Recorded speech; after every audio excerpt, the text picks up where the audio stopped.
নমস্কার বন্ধুরা, আজ আমি আরেকটি প্রেসির প্রোগ্রাম নিয়ে এসেছি। আজকের যে প্রেসিটি সেটি সাম্প্রতিককালে কুইন্ট ম্যাগাজিনে ছাপা হয়েছিল। তো এখানে দুটো প্যারাগ্রাফকে চুজ করা হয়েছে, সেই প্যারাগ্রাফটি থেকেই প্রেসি বানানো হবে। যদি আমার প্রোগ্রামটি ভালো লেগে থাকে তাহলে চ্যানেলটি অবশ্যই সাবস্ক্রাইব করবেন এবং নিজেদের মতামত দিতেও ভুলবেন না। ধন্যবাদ। তো প্রথমে প্রেসির জন্য নেওয়া প্যারাগ্রাফ দুটো পড়ে নেওয়া যাক। তো প্যারাগ্রাফটি কি আছে? প্রথম প্যারাগ্রাফটি বলছে, দ্য কি problem in international relations in uncertainty regarding the motives for the ways states behave. আমি আগেই বলেছি, প্রেসি করার আগে প্রেসির যে অনুচ্ছেদটা তার মানে বোঝাটা একান্ত প্রয়োজনীয়। তো প্রথম লাইনটার আগে যদি একটু বাংলাটা করে নেওয়া যায় তাহলে কি আসবে, যে আন্তর্জাতিক সম্পর্কের মূল সমস্যাটি নিহিত আছে রাষ্ট্রগুলোর আচরণের উদ্দেশ্য সম্পর্কিত অনিশ্চয়তার মধ্যে। আনসার্টেনিটি মানে অনিশ্চয়তা। It stems from the complex structure of human consciousness. Human consciousness মানে হচ্ছে মানব চেতনা। Human consciousness and the multi-component nature of what motivates human behavior. একটু জটিল সব সেন্টেন্স। এটি উদ্ভূত হয় মানব চেতনার জটিল কাঠামো এবং মানুষের আচরণকে অনুপ্রাণিত করে থাকা একাধিক উপাদানের প্রকৃতি থেকে। Multi component nature, multi component nature হচ্ছে একাধিক উপাদানের প্রকৃতি। অ্যাজ রিসেন্ট স্টাডিজ শো, এবার একটা এই রিসার্চটা নিয়ে কথা বলা হবে। Forecasting international relations in modern science remains difficult despite the expansion of biology and big data into the study of what motivates human behavior in recent decades. সাম্প্রতিক গবেষণাগুলো থেকেই দেখা যায় যে আধুনিক বিজ্ঞানে আন্তর্জাতিক সম্পর্কের পূর্বাভাস দেওয়া বেশ কঠিন, এবং সাম্প্রতিক দশকগুলিতে জীববিজ্ঞানের প্রসার ঘটছে এবং সেই সাথে মানুষের আচরণের বিষয়েও প্রচুর ডেটা সংগৃহীত হয়েছে। At the same time, despite social studies and the humanities being unable to resolve issues that plague mankind and the various states today, our military potential is unparalleled. তারই সাথে সমাজবিজ্ঞান এবং মানববিজ্ঞান মনুষ্যত্বের বিরোধী সমস্যাগুলিকে সমাধান করতে অপারগ। আমাদের সৈন্যবল অসাধারণ। তার পরের লাইনটা এর সঙ্গেই সম্পর্কযুক্ত, humanity is capable of destroying itself several Times over. আমাদের সৈন্যবল অসাধারণ, এমনকি মানুষ নিজেকে চাইলে বেশ কয়েকবার ধ্বংস করতে সক্ষম। লাস্ট লাইনটা কি আছে প্রথম প্যারাগ্রাফের? This yet insoluble paradox has led scientists to lament God gave physics the easy problems. এখানে ইনসলিউবল কথাটার অর্থ কিন্তু ব্যাখ্যাতীত। প্যারাডক্স মানে বৈপরীত্য। আপাত বৈপরীত্য হয় বৈপরীত্য। এই ব্যাখ্যাতীত বৈপরীত্য বিজ্ঞানীদেরও বিলাপ করতে বাধ্য করে যে ঈশ্বর পদার্থবিজ্ঞানকে সরল সহজ সমস্যা দিয়েছিল। আসলে এখানে সমস্যাটা কোথায় আসছে? সমস্যাটা টেকনোলজিক্যাল ইনোভেশন নয়, প্রযুক্তিগত উন্নতি নয়। সমস্যাটা ঘটছে পারস্পরিক সম্পর্কের অনিশ্চয়তা। রাষ্ট্রগুলোতে যদি অস্ত্র সম্ভারের যে প্রতিযোগিতা, তার কনসিকোয়েন্স, তার রেজাল্ট, তার ফলাফল সম্পর্কেই বলা হচ্ছে। এবার আমরা চলে আসি পরের প্যারাগ্রাফটা কি বলতে চাইছে। To make matters worse, the modern international system continues to move forward. বিষয়টিকে আরো খারাপ করতে আধুনিক আন্তর্জাতিক রীতিগুলো আরো যেন এগিয়ে চলেছে। Technological innovation has made the world interdependent. Interdependent মানে পারস্পরিক নির্ভরশীলতা, পরস্পরের উপর নির্ভর করাকে ইন্টারডিপেন্ডেন্ট বলে। Well fade but fragile.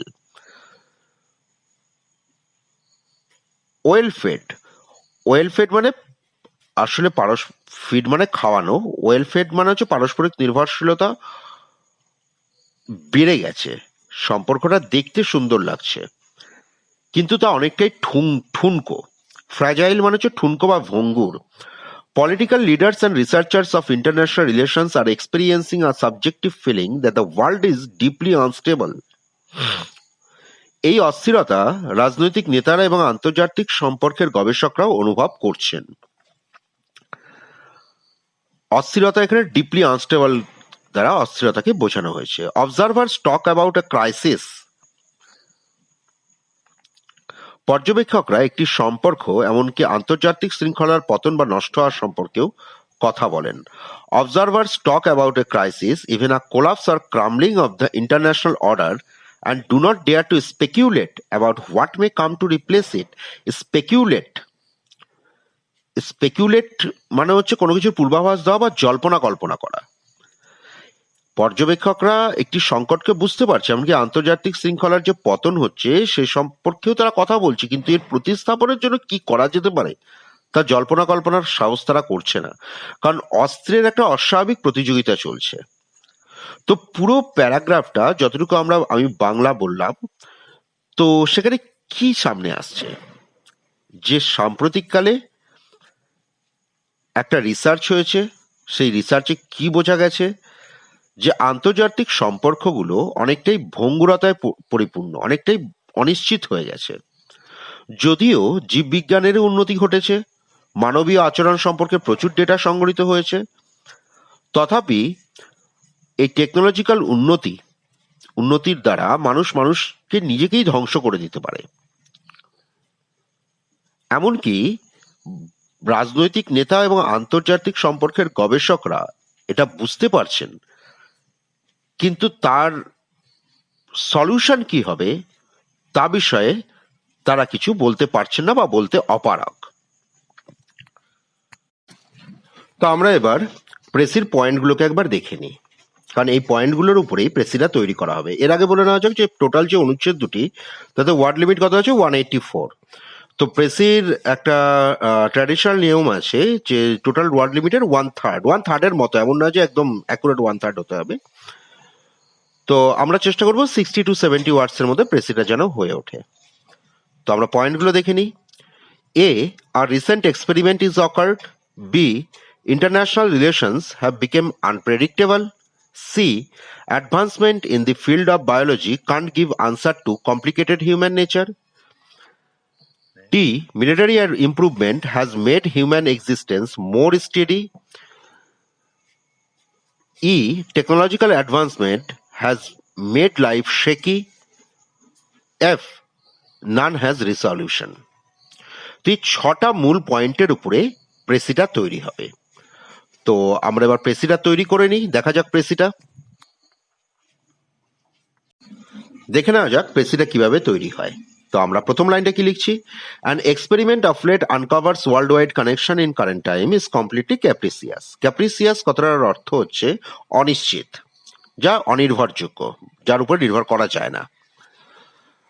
World wide connection এখানে ইন্টারন্যাশনাল রিলেশন কে অফলেট সাম্প্রতিককালে, রিসেন্টলির জায়গায় ব্যবহার হয়েছে। যে সাম্প্রতিককালে হওয়া একটি এক্সপেরিমেন্ট বা গবেষণার দ্বারা এটা বোঝা গিয়েছে যে বর্তমান সময়ে পারস্পরিক সম্পর্ক, আন্তর্জাতিক পারস্পরিক সম্পর্ক অনেকটাই অনিশ্চিত হয়ে দাঁড়িয়েছে। Advancement in the field of exploration of human conduct and biology, মানবীয় আচরণের আবিষ্কারের যে ফিল্ড, যে ক্ষেত্রটি বা জীববিজ্ঞানের ক্ষেত্রে যথেষ্ট উন্নতি হয়েছে।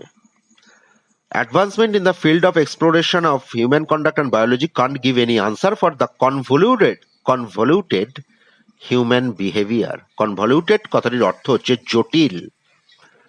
জীববিজ্ঞান এবং মানবীয় আচরণের আবিষ্কারের যে ক্ষেত্র, তাতে উন্নতি হয়েছে, কিন্তু তার দ্বারা জটিল মানবীয় আচরণের কোনো উত্তর পাওয়া যায়নি। জটিল মানবীয় আচরণটা হচ্ছে দেশগুলির মধ্যে দেখা যাচ্ছে মিলিটারি অ্যাডভান্সমেন্ট নিয়ে একটা অসুস্থ প্রতিযোগিতা হয়, তাই বোঝানো হয়েছে।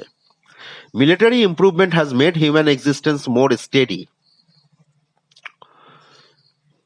অস্ত্রশস্ত্রের দিক দিয়ে, মিলিটারি সৈন্যবলের দিক দিয়ে অনেকটাই উন্নতি হয়েছে, কিন্তু তা মানুষের অস্তিত্বকেই অনেক বেশি অনিশ্চিত করে তুলেছে। Technological advancement has made the world grown, however, completely shaky. প্রযুক্তিগত উন্নতির দ্বারা হয়তো পৃথিবীর অগ্রসর হচ্ছে, অনেকটা এগিয়ে যাচ্ছে, কিন্তু তা পুরো দুনিয়াকে অনেক বেশি আনস্টেবল মানে অনিশ্চিত জায়গাতে এনে দাঁড় করাচ্ছে। Significantly, neither the political pioneers nor the onlookers are finding any solution. এখানে পলিটিক্যাল পায়োনিয়ার্স এর জায়গায় কেউ যদি সহজ ওয়ার্ড পলিটিক্যাল লিডার্স লিখে তো কোনো সমস্যা নেই, মানে রাজনীতির একদম সর্বোচ্চ স্থানের নেতারা, জেনারেলি রাষ্ট্রপতি প্রধানমন্ত্রী তাদেরকেই বোঝানো হয়, বা পর্যবেক্ষকরা, তারা কেউই এর কোনো সমাধান খুঁজে পাচ্ছেন না। তো প্রেসিটি যদি আমরা গুনি তাহলে সেক্ষেত্রে 63 ওয়ার্ড হলো। তো আমাদের ওয়ার্ড লিমিট কি ছিল? 60 থেকে 70 ওয়ার্ডের মধ্যে। তো সেক্ষেত্রে প্রেসিটি যথাযথ হয়েছে। এখনো প্রেসিটির একটি জায়গা কিন্তু বাকি থেকে গেছে, সেটা হচ্ছে হেডিং। তো এখানে আমি দুটো, যেমন আমি ট্রান্সলেশনের ক্ষেত্রেও যে কোনো বাক্যের আমি একাধিক ট্রান্সলেশন করি, যেটা সবসময় একটা বলে দিই যেটা আপনাদের পক্ষে সুবিধাজনক বোধগম্যের ক্ষেত্রে আপনারা সেটাকেই মনে রাখতে পারেন বা সেটাকেই লিখতে পারেন। তো এখানে দুটো হেডিংকে আমি দিচ্ছি। প্রথমটা, technological advancement make life complicated. Technological অ্যাডভান্সমেন্টস make life complicated. প্রযুক্তিগত উন্নতি মানুষ জীবনকে অনেক বেশি জটিলতম করে তুলেছে। পুরো কথাটা সেটা নিয়েই বলা হয়েছে। দ্বিতীয়টা একটু ভাবগত হবে, হেডিংটা কে অ্যান আনরিজলভড ফ্যাক্ট। কারণ লাস্টে গিয়ে কিন্তু বলা হয়েছে যে পর্যবেক্ষকরা হোক বা পলিটিক্যাল লিডাররা আজ পর্যন্ত কিন্তু কেউই এই বিষয়ের কোনো সলিউশন বের করে উঠতে পারেননি। তো দুটোর মধ্যে যদি বলা যায় দুটোই যথাযথ।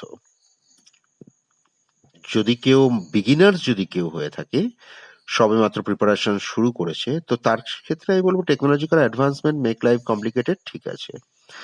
কিন্তু যারা ডব্লিউবিসিএস এক্সামিনেশনের জন্য প্রিপারেশন নিচ্ছেন, সেক্ষেত্রে আনরিজলভড ফ্যাক্ট তারা এটাকে ব্যবহার করতে পারে। তাহলে আজকের প্রোগ্রাম এখানেই শেষ হলো। যদি আপনাদের আমার প্রোগ্রামটি ভালো লেগে থাকে তাহলে চ্যানেলটিকে সাবস্ক্রাইব করতে ভুলবেন না। নমস্কার।